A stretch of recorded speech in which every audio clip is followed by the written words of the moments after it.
बचपन में बड़े लोग बच्चों को बोलते हैं ना, अकेले बाहर मत जाओ, किसी अनजान आदमी से बात नहीं करनी है, किसी दूसरे की गाड़ी में नहीं बैठना है। पता है ऐसा क्यों बोलते हैं? जिस केस की वजह से इस सब की शुरुआत हुई थी, उसी को एक वेब सीरीज की शक्ल देकर Amazon प्राइम ने 8 एपिसोड्स का शो बना दिया है, जिसका टाइटल रखा है राख। रंगा बिल्ला ये नाम सबने सुना होगा, बट इसके पीछे की कहानी बहुत कम लोग जानते हैं। लेकिन इस शो को देखने के बाद जिंदगी में कभी नहीं भूल पाओगे, इस बात की फुल गारंटी है। वार्निंग देना जरूरी है, शो में मार काट वाले सीन्स थोड़े एक्स्ट्रा भयानक लग सकते हैं, लैंग्वेज में गालियां बहुत सारी हैं और इक्का दुक्का सेक्सुअल वायलेंस के सीन भी हैं। और अपने पर्सनल एक्सपीरियंस से बता रही हूँ, मेंटली ये शो आपको बहुत जोर से हिट करेगा, इसीलिए अकेले बैठ के देखने से बेहतर होगा किसी के साथ बात करते वक्त इसको देखना। बाकी सिनेमा से ये सीरीज ज्यादा डार्क इसीलिए है क्योंकि यहाँ हीरोज की जगह क्रिमिनल के दिमाग को खोल के रख दिया गया है। 90% कहानी शैतान के बारे में है, जिससे इंसान को हमेशा डरना चाहिए। पता है, इस शो को रियल लाइफ में जो हुआ था उसी सेम कहानी के साथ एंड करने के बाद एक अल्टरनेट एंडिंग वाला सीन भी डाला है। अगर उस रात गलत टाइम पे गलत जगह सही लोग ना फंसे होते तो दुनिया कितनी अच्छी हो सकती थी। ये सीन देखते वक्त ऐसा लगा बिजली का नंगा तार पकड़ लिया।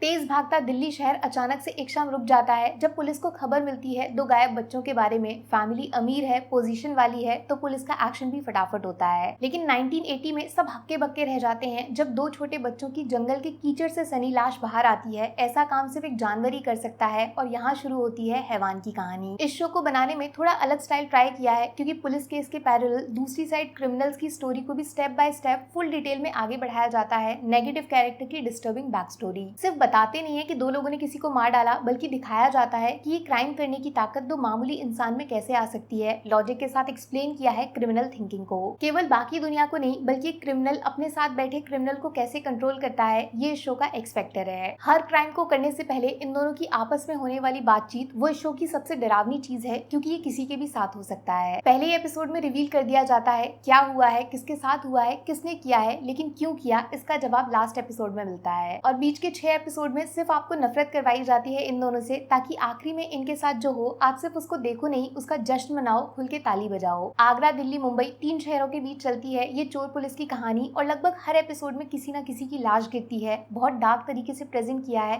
दिल्ली के इतिहास के पहले घिनौने केस को। जब आप सीरीज देखोगे ना तो नोटिस करना हर एपिसोड के टाइटल को ऐसे डरावने नाम चुने गए हैं जिसे पढ़ते ही गले में कुछ अटक सा जाता है, आप इजी फील नहीं कर सकते। लिटरली पैरों के नीचे से जमीन सरक जाएगी। सोनाली बेंद्रे की इस शो में एक्टिंग देखकर इतने सुंदर चेहरे की आदत, उसको खुद इन्होंने तोड़ दिया है एक सदमा पहुंचाने वाले कैरेक्टर से। अली फजल पूरे शो में एकदम शांत रहते हैं, सिर्फ उनका चेहरा बोलता है। कास्ट की वजह से इनके अंदर जलने वाली आग जब बुझती है आपको बहुत सुकून मिलेगा। और धुरंधर राकेश बेदी के कैमियो रोल में पुलिस लाइन के अंदर जो जूनियर सीनियर का अंतर दिखाया है वो पुलिस सिस्टम पे सवाल खड़े करती है। आखिर है तो वो भी इंसान ही ना। बट होश उड़ने वाले हैं आपके इस शो के नेगेटिव कैरेक्टर्स में काम करने वाले एक्टर्स की साइको पागलपन एक्टिंग देखकर। स्पेशली बिल्ला वाला रोल तो आउट ऑफ सिलेबस है, टोटली अनएक्सपेक्टेड। ये बंदा कितना भी नीचे गिर सकता है, इससे जुड़े सारे सीन्स महाभयानक हैं। और जो 2 छोटे बच्चे दिखाए हैं उनमें जिस आर्टिस्ट ने फीमेल रोल किया है उसकी एक्टिंग के सामने हमारे बॉलीवुड की सो कॉल्ड टॉप हीरोइंस भी चाय कम पानी लगती हैं। इतना रियल, इतना खौफनाक परफॉर्मेंस। वैसे इस शो के खत्म होने के बाद रंगा बिल्ला के साथ जेल में क्या हुआ था वो अगर आपको देखना है ना तो नेटफ्लिक्स पे ब्लैक वॉरेंट बड़े कमाल का शो है, उसमें जाके देख सकते हो। शॉक्ड रह जाओगे, शॉक्ड। राख को मैं 5 में से 4 स्टार दे तो रही हूँ, लेकिन पूरा शो देखने के बाद मुझे समझ नहीं आया इसका नाम राख क्यों रखा गया। अगर आपको पता चले तो कमेंट करके बताना जरूर। Take care, bye bye.